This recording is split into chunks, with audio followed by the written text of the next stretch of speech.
ये कह रहा हूं सर, कितना गुस्सा आता है। इनके नेता नेता हैं और हमारे मोदी जी जो है वो कार्यकर्ता ने चपरासी हैं इन लोगों के। यानी इनको जो इच्छा होगी मोदी मोदी मोदी करते रहेंगे। राहुल गांधी के लिए एक बार बात कर दीजिए, सारे कांग्रेसी को जो है आग लग जाती है। इसी तरह की राजनीति होती है। आपको यदि ऑक्सीजन की कमी से कोई लोग नहीं मरे, यदि इस तरह का स्टेटमेंट आ रहा है तो क्या वेस्ट बंगाल में हमारी सरकार है, उड़ीसा में हमारी सरकार है, तमिलनाडु में हमारी सरकार है, आंध्रा में हमारी सरकार है, महाराष्ट्र में हमारी सरकार है, तेलंगाना में हमारी सरकार है, केरल में हमारी सरकार है।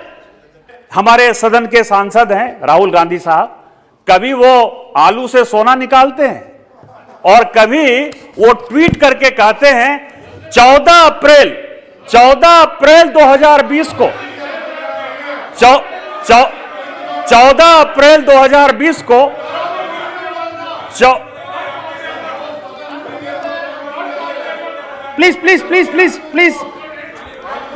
Please take your seat.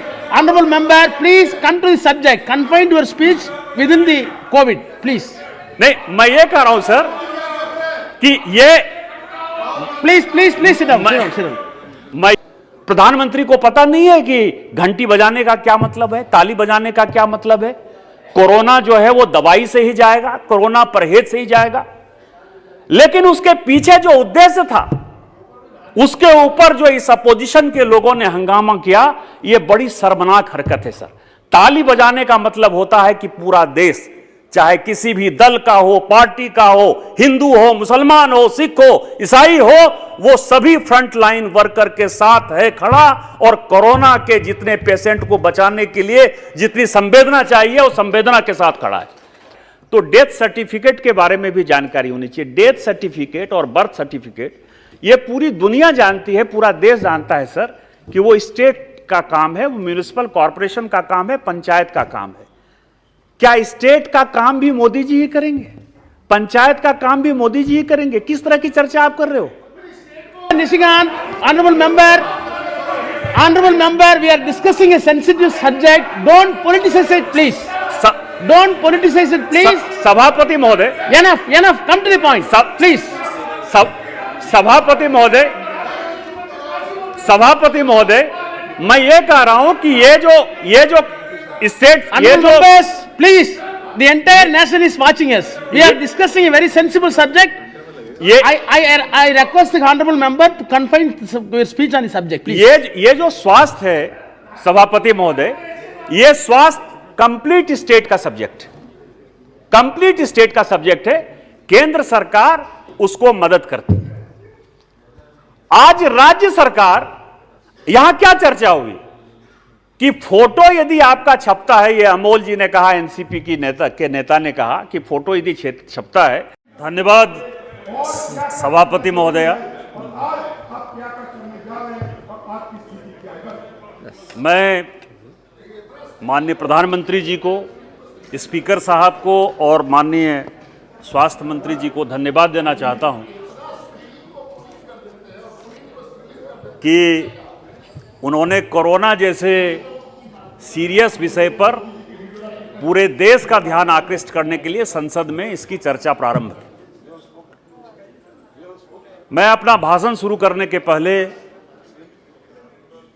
उन लोगों को श्रद्धांजलि देना चाहता हूं और उनके प्रति मैं संवेदना व्यक्त करना चाहता हूं, जिन्होंने अपने बेटे को, जिन्होंने अपनी बेटी को, जिन्होंने अपने माँ को, जिन्होंने अपने पिता को, जिन्होंने अपने पत्नी को, जिन्होंने अपने भाई को, जिन्होंने अपने दादा को, दादी को, नाना को, नानी को खोया है। उन सबों के प्रति मेरी गहरी संवेदना है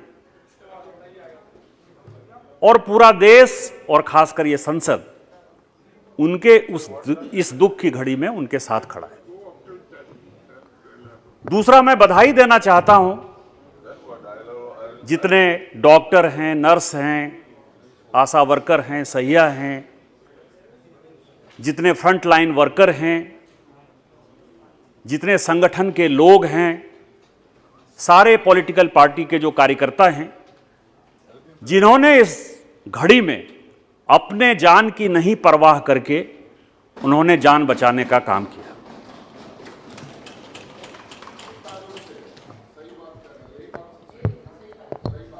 मुझे आज चर्चा में लग रहा था सभापति महोदय कि चर्चा एक संवेदना के साथ शुरू होगी, क्योंकि स्पीकर साहब ने जब यह चर्चा प्रारंभ करने की बात आई तो उन्होंने कहा कि आज चर्चा का स्तर भी होना चाहिए ऊपर, और सांसदों को बताना चाहिए कि सांसदों ने या राजनीतिक दल ने इस कोरोना क्राइसिस में, इस तरह की क्राइसिस 100-150 साल के बाद जो है पूरी दुनिया देख रही है, उसके बारे में क्या किया, यह बताना चाहिए था। हम पूरे वेद पुराण में सुनते रहे कि अयं निजः परो वेत्ति गणना लघु चेत साम उदार चरिता नाम तुंग वसुधैव कुटुंबकम, और यही हम अपने बच्चों को पढ़ाते रहे, और यहां पार्लियामेंट में भी कई एक जगह वो लिखा हुआ दिखता है। पहली बार ये 100-150 साल बाद पूरी दुनिया में वो श्लोक झूठा साबित हुआ। बेटे की लाश को पिता ले जाने को तैयार नहीं था, अपने दोस्तों को जलाने के लिए कोई घाट पर जाने को तैयार नहीं था। कोरोना का कोई पेशेंट यदि घर में था तो उससे कोई मिलने को तैयार नहीं था। ये हालात थे, और ये हालात में यदि आज ये देश सुरक्षित है, हम लोग सुरक्षित हैं, 130 करोड़ लोग सुरक्षित हैं, तो उसमें माननीय प्रधानमंत्री जी का जो फ्रंट के तौर पर, एक योद्धा के तौर पर जो उन्होंने नेतृत्व किया, हम उसको बधाई देने के बदले लोग कहते हैं कि हमने घड़ी घंट बजाया, घड़ियाल बचाया, प्रधानमंत्री जी ने ताली बजाई। प्रधानमंत्री जी पिछले 20-22 साल से किसी प्रदेश के मुख्यमंत्री रहे और पिछले 7-8 साल से इस देश के प्रधानमंत्री हैं। प्रधानमंत्री को पता नहीं है कि घंटी बजाने का क्या मतलब है, ताली बजाने का क्या मतलब है। कोरोना जो है वो दवाई से ही जाएगा, कोरोना परहेज से ही जाएगा, लेकिन उसके पीछे जो उद्देश्य था उसके ऊपर जो इस अपोजिशन के लोगों ने हंगामा किया, यह बड़ी शर्मनाक हरकत है सर। ताली बजाने का मतलब होता है कि पूरा देश, चाहे किसी भी दल का हो, पार्टी का हो, हिंदू हो, मुसलमान हो, सिख हो, ईसाई हो, वो सभी फ्रंट लाइन वर्कर के साथ है खड़ा, और कोरोना के जितने पेशेंट को बचाने के लिए जितनी संवेदना चाहिए वो संवेदना के साथ खड़ा है। क्या उद्धव ठाकरे जी ने ताली नहीं बजाई? क्या शरद पवार साहब ने ताली नहीं बजाई? क्या अशोक गहलोत साहब ने नहीं बजाई? आपने नहीं, मैं तो नाम ले रहा हूं जिन्होंने ताली बजाई। क्या वो सब जो है वो सब पढ़े लिखे लोग नहीं है? यहां चर्चा क्या हो रही है सभापति महोदय? चर्चा यह हो रही है, मैं आप ही को संबोधित कर रहा हूं। यहां चर्चा क्या हो रही है सभापति महोदय? चर्चा यह हो रही है कि यहां कोरम नहीं है। मैं आपको बताऊं, यह कांग्रेस पार्टी, होता क्या है कि सब यहां इस सदन में जो लोग हैं ना, एक दूसरे के ऊपर उंगली उठाने के लिए बड़े खड़े होते हैं। कहते हैं उसका चेहरा बहुत खराब है, वो बहुत गंदा है, वो अच्छा है, मैं सबसे अच्छा हूं। लेकिन हालत यह होता है कि उनका चेहरा खुद ही धूल से पूरा ढका हुआ रहता है, खुद ही वो गंदे रहते हैं, और वो शीशा के सामने जाके खड़े होकर सोचते हैं ये शीशा गंदा है, मेरा चेहरा साफ है। यही कांग्रेस की स्थिति है। मैं आपको बताऊं कि सबसे बड़ा बिल, संजोग से सभापति महोदय आप उस वक्त सपोर्ट कर रहे थे, यहां सुप्रिया जी बैठी हैं, पेंशन रेगुलेशन फंड इस देश का एक बहुत बड़ा लेजिस्लेशन आ रहा था, और यहां संजोग से अब गुरदास दास गुप्ता साहब नहीं है, हमारे साथ सांसद थे। जब प्रणब मुखर्जी साहब ने यहां मंत्री के तौर पर उस लेजिस्लेशन को पेश किया तो उन्होंने जो है डिवीजन मांग दिया, और प्रणब मुखर्जी ने जब पीछे पलट कर देखा, लीडर ऑफ द हाउस थे यहां, तो मुश्किल से 7 कांग्रेस के एमपी यहां बैठे थे। सुषमा जी हमारी नेता थी, उन्होंने, मेरा नंबर 545 होता था, मैं 545 से 32 नंबर पर आ गया हूं। 545 पर सुषमा जी ने मुझे मैसेज भेजा कि जाके प्रणब मुखर्जी साहब को कहो कि हमारे सारे लोग यहां हैं, और मैं पेंशन फंड पर जो है, चूंकि ये देश का बिल है और देश का सवाल है, इसलिए हम उनके साथ खड़े हैं, उनका बिल नहीं गिरने देंगे, और हमने नहीं गिरने दिया। और आज इस कोरोना के डिस्कशन में आप जो है डिबेट मांग रहे कि कोरम नहीं है। क्या यही डिस्कशन है? आज मैं यह सोच रहा था कि चर्चा करते हुए अब ट्विटर पर बात होती है।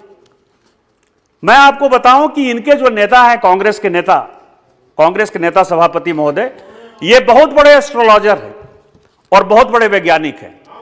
कभी ट्वीट से हमारे सदन के सांसद हैं राहुल गांधी साहब, कभी वो आलू से सोना निकालते हैं और कभी वो ट्वीट करके कहते हैं 14 अप्रैल 2020 को 14 अप्रैल 2020 को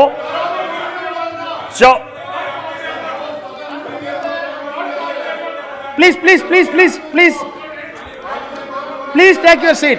Honorable member, please come to the subject. Confine your speech within the COVID, please. नहीं, मैं ये कह रहा हूं सर कि ये Please sit down. Sit down. मैं ये कह रहा हूं सर, कितना गुस्सा आता है। इनके नेता हैं और हमारे मोदी जी जो है वो कार्यकर्ता ने चपरासी हैं इन लोगों के। यानी इनको जो इच्छा होगी मोदी मोदी मोदी करते रहेंगे। राहुल गांधी के लिए एक बार बात कर दीजिए, सारे कांग्रेसी को जो है आग लग जाती है। इसी तरह की राजनीति होती है। Mister Nishikant, honourable member, we are discussing a sensitive subject. Don't politicize it, please. Don't politicize it, please. सभापति महोदय, Enough. Come to the point, please. सभापति महोदय, मैं ये कह रहा हूं कि ये जो state, please, the entire nation is watching us. We are discussing a very sensible subject. I request the honorable member to confine your speech on the subject, please. ये जो स्वास्थ्य है सभापति महोदय, ये स्वास्थ्य कंप्लीट स्टेट का सब्जेक्ट है। केंद्र सरकार उसको मदद करती है। आज राज्य सरकार, यहां क्या चर्चा हुई कि फोटो यदि आपका छपता है, ये अमोल जी ने कहा, एनसीपी की नेता ने कहा कि फोटो यदि छपता है तो डेथ सर्टिफिकेट के बारे में भी जानकारी होनी चाहिए। डेथ सर्टिफिकेट और बर्थ सर्टिफिकेट ये पूरी दुनिया जानती है, पूरा देश जानता है सर कि वो स्टेट का काम है, वो म्युनिसिपल कॉर्पोरेशन का काम है, पंचायत का काम है। क्या स्टेट का काम भी मोदी जी ही करेंगे? पंचायत का काम भी मोदी जी ही करेंगे? किस तरह की चर्चा आप कर रहे हो?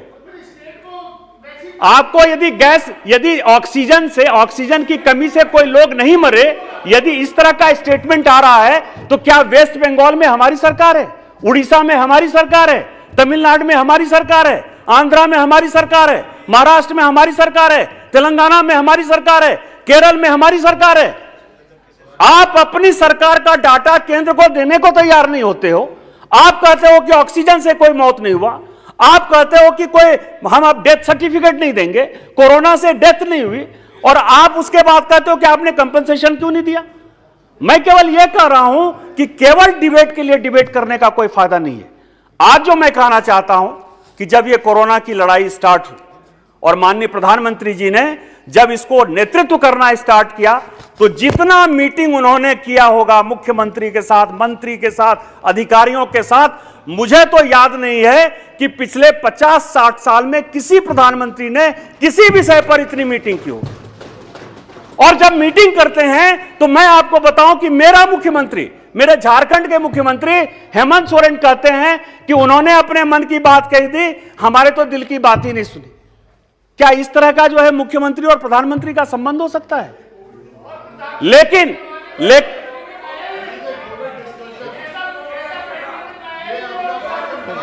Please take your seat.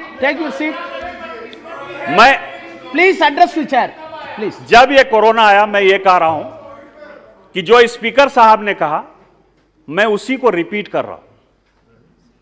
सभापति महोदय, मेरे खुद के लोकसभा के लगभग 70-80 हजार लोग पूरे देश भर में फंसे हुए थे, और यह देश को जानने का विषय है कि हम लोग चाहे किसी भी दल में हो, किसी भी विचारधारा में हो, किसी भी जाति में हो, किसी भी वर्ग में हो, किसी भी संप्रदाय में हो, सबों ने एक दूसरे का मदद किया। इसीलिए कोरोना की लड़ाई में यह देश आज इतना सक्सेसफुल है। 130 करोड़ का देश केवल 8,000, 10,000, 11,000 यदि हम ला पाए हैं, तो उसमें हमारे वैज्ञानिक का बहुत बड़ा योगदान है, जिसने कि कोवैक्सीन जैसा हमको वैक्सीन दे दिया।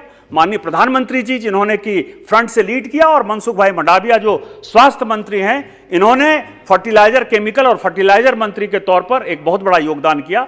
उसके साथ साथ जो राज्य सरकारें थी और जो सांसद थे, जैसे मैं, यदि इस सदन में 543 लोग हैं, कई एक लोगों का मैं नाम लेना चाहूंगा कि जिन्होंने मुझे व्यक्तिगत तौर पर मेरे क्षेत्र के लोगों को मदद की, और शायद मैं उस ऋण को नहीं चुका पाऊंगा। यहां सुप्रिया सूले जी बैठी हुई हैं, डीएमके की कनी मोजी जी हैं, मैं नागेश्वर राव जो है वाईएसआर पार्टी के हैं, कैप्टन अमरिंदर सिंह अब पंजाब के मुख्यमंत्री नहीं है, अशोक गहलोत जी अभी भी राजस्थान के मुख्यमंत्री हैं। कोई ऐसा प्रदेश, कोई ऐसा राज्य नहीं था, चाहे मनोहर लाल खट्टर जी हों, चाहे शिवराज सिंह चौहान जी हों, चाहे बहन सुश्री ममता बनर्जी जी हों, कोई ऐसा राज्य नहीं था जिन्होंने कि हमने उनसे मतलब असदुद्दीन अवैसी साहब यहां बैठे हुए, ये मेरा कुछ लोग जो है इतना भूखा था कि वो लगता था कि आधा घंटा 1 घंटा में जो है वो मर जाएगा। मैंने ओवैसी साहब को जो है ट्वीट किया, ऐसा भी नहीं कि फोन किया, आधे घंटे के अंदर खाना पहुंच गया। इसीलिए मैं कह रहा हूं कि हम सांसदों ने एक दूसरे को मिलकर जो काम किया, जो सहयोग किया, वो देश को जानने का सवाल था कि राजनीति अपने जगह थी, लेकिन लोगों का जान बचाने के लिए हम सभी एक साथ थे, और उसी तरह का डिबेट इस पार्लियामेंट में होना चाहिए था। दूसरा सवाल यह है कि आखिर आगे इसका होगा क्या, करना क्या है। करना यह नहीं है कि हम एक दूसरे के ऊपर ब्लेम करें। आज वैक्सीन की कोई कमी नहीं है। यदि वैक्सीन की कमी नहीं है तो हम जो ब्लेम कर रहे हैं कि ये फर्स्ट डोज नहीं गया, सेकंड डोज नहीं गया, उसने नहीं लिया, 63% हो गया, 62% हो गया, क्या एक राजनीतिक दल के कार्यकर्ता के नाते, सांसद होने के नाते, क्या यह हमारा दायित्व तो नहीं है कि हम सभी अपने पॉलिटिकल पार्टी को एक्टिवेट करें, अपने कार्यकर्ता को जैसे चुनाव में एक्टिवेट करते हैं, वैसे ही घर घर जाकर एक एक कार्यकर्ता यदि एक एक आदमी को वैक्सीन लगाने का काम करेगा, उसको अवेयर करेगा, तो क्या यह काम नहीं है? क्या यह चर्चा नहीं होना चाहिए था कि हम सारा पॉलिटिकल पार्टी मिलकर यह रिजोल्यूशन लेते हैं कि आज से दल पार्टी कोरोना के मामले में हम सब एक साथ हैं और सब है, देश खड़ा है। यदि केंद्र सरकार, राज्य सरकार, सारी पॉलिटिकल पार्टी साथ खड़ी नहीं होती तो यह काम नहीं होता। तो क्या उनको वैक्सीन नहीं देना है? जो कोरोना से जो लोग मर गए हैं उनको कंपनसेशन तो एक अलग विषय है, लेकिन उनके बच्चे हैं, उनके बच्चे जो मान लीजिए कि वो गरीब हैं, उनकी शादी नहीं हो रहा, उनका विवाह नहीं हो रहा है, उनका पढ़ाई नहीं है, उनका लिखाई नहीं है, उनकी नौकरी नहीं है, तो क्या हमारा ये फर्ज नहीं है कि हम एक रिजोल्यूशन ले लें कि हम सब मिलकर जो है ये काम करेंगे?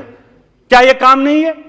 दूसरा सवाल यह है कि क्या सरकार को हम ये मजबूर नहीं करें? आप रोजगार की बात करते हैं, पूरी दुनिया में रोजगार खत्म है। मैं आपको बताऊं कि मैं अभी अमेरिका होकर आया, न्यूयॉर्क जैसे शहर में कोई ऐसा, मैं ऑन रिकॉर्ड ये बात कह रहा हूं कि कोई ऐसी गली नहीं है, कोई ऐसा लेन नहीं है जो कि बिक्री पर नहीं है, जो कि खाली नहीं है। रोजगार केवल हमारा ही नहीं छीना है, रोजगार पूरी दुनिया का छीना है। और हम तो काफी खुशनसीब हैं कि जीडीपी कम से कम 8%, 9% से लेके किसी क्वार्टर में, पिछले क्वार्टर में वो 20% तक था। आज आईटी का जो है प्रोफेशनल नहीं मिलता है, आईटी की नौकरी जो है, कई एक लोग मुझे कहे कि आईटी का कोई कैंडिडेट नहीं मिल पा रहा है। तो हमने तो काफी काम किया और इसके लिए भी माननीय प्रधानमंत्री जी को और माननीय निर्मला सीतारामन जी को हम लोगों को धन्यवाद देना चाहिए। लेकिन जो नरेगा जैसी योजनाएं, फूड सिक्योरिटी एक्ट में तो माननीय प्रधानमंत्री जी मान लीजिए कि मार्च तक में कई एक लोग चर्चा कर चुके हैं, मैं चर्चा में नहीं जाना चाहता कि हम जो है फ्री फंड में लोगों को, मतलब फ्री फंड नहीं, मतलब उनका जो होना चाहिए, चूंकि कोरोना का इतना बड़ा काम चल रहा है, मतलब इतनी बड़ी कठिनाई चल रही है, उसमें केंद्र सरकार ने एक बड़ा फैसला लिया माननीय प्रधानमंत्री जी के नेतृत्व में कि हम जितना पैसा लगेगा देंगे, लेकिन किसी को भूखे नहीं मरने देंगे। लेकिन जो माइग्रेंट वर्कर चले गए, जो रोजगार का सवाल है, तो क्या हम रूजवेल्ट की थ्योरी, रूजवेल्ट ट्री थ्योरी, एक बहुत अच्छा यूसीसी चलाया 1933 में, जब अमेरिका में काफी बड़ा डिप्रेशन आ गया, और डिप्रेशन आने के बाद जो वर्कर थे उनको कोई काम नहीं मिल रहा था, तो आप जो मनरेगा जैसी योजनाएं चला रहे हैं और जिसमें कि 70,000 करोड़ से लेके 1 लाख करोड़ तक भारत सरकार लगातार पैसा दे रही है, तो क्या हम उसका उपयोग एक बड़े इंफ्रास्ट्रक्चर के लिए नहीं कर सकते हैं? क्या पार्क नहीं बना सकते हैं? क्या ट्री का प्लांटेशन नहीं कर सकते हैं? क्योंकि इस कोरोना में समझ में आया कि अपनी प्रकृति को बचाना सबसे ज्यादा जरूरी है, अपनी इम्यूनिटी को डेवलप करना सबसे ज्यादा जरूरी है। क्या हम सभी मिलकर आज ये नहीं ले सकते हैं, वचन ले सकते हैं?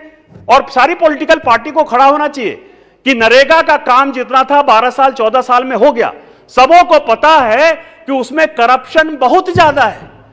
मिट्टी का काम करते करते एक ही मिट्टी का काम 4-4 बार 5-5 बार हो रहा है। क्या उसके बारे में एक चेंज करने का यह समय नहीं आ गया है कि हमको मनरेगा एक्ट में चेंज करके कैसे माइग्रेंट लेबर को, कैसे गरीबों को, कैसे पंचायत तक लोगों को सुख सुविधा देना है, उसके लिए एक आमूलचूल परिवर्तन कर दें। और जिस तरह रूजवेल्ट ने केवल ट्री प्लांटेशन किया, उसी तरह से हम उसका प्लांटेशन स्टार्ट करें। तीसरा है कि एमएसएमई सेक्टर में राज्य और केंद्र का, बस 2 मिनट में मैं खत्म करूंगा सर, राज्य और केंद्र का जो सहयोग है, संबंध है, उनसे बात करना चाहिए कि जिस तरह से ये पेट्रोल और डीजल में राज्य जो है ज्यादा पैसा लेता है और किसी तरह वो जीएसटी में नहीं आता है, तो क्या आज समय नहीं आ गया है कि यदि हमको महंगाई कम करना है, इन्फ्लेशन कम करना है, लोगों को यदि सुविधा देना है, तो क्या सारे पॉलिटिकल पार्टी का रिप्रेजेंटेशन यहां है? और कोर्ट लगातार कह रही है, कोर्ट हस्तक्षेप कर रही है, जनता मर रही है, केंद्र कम पैसा ले रहा है और राज्य सरकारें ज्यादा पैसा ले रही हैं, तो क्या यह समय नहीं आया गया है कि पेट्रोल और डीजल का जो है उसको जीएसटी के अंदर ले आएं और जिससे कि हम महंगाई कंट्रोल कर पाएं, आम जनता को हम राहत दे पाएं? तो मेरा यह कहना है कि इस कोरोना से यह सारी सबक सीखने की आवश्यकता है। मैं इतना ही कहूंगा सर कि माननीय प्रधानमंत्री जी के नेतृत्व में जो काम हुआ है, इस डिबेट को, संसद की डिबेट को जो है अपना ऊपर उठाना चाहिए। मैं सभी पॉलिटिकल पार्टी का जो है धन्यवाद देना चाहता हूं कि सभी कोरोना की लड़ाई में साथ थे। और इसीलिए मेरा कहना है कि गीता के 18वें अध्याय में जो भगवान कृष्ण ने अर्जुन को बताया कि सर्वधर्मानि परित्यज्य मामेकं शरणं व्रज अहं त्वां सर्व पापेभ्यो मोक्षयिष्यामि मा शुचः, पूरे देश को, पूरे पार्लियामेंट को एक साथ इकट्ठा होना चाहिए और इस कोरोना की लड़ाई में प्रधानमंत्री जी का हाथ मजबूत करना चाहिए। इन्हीं शब्दों के साथ जय हिंद, जय भारत।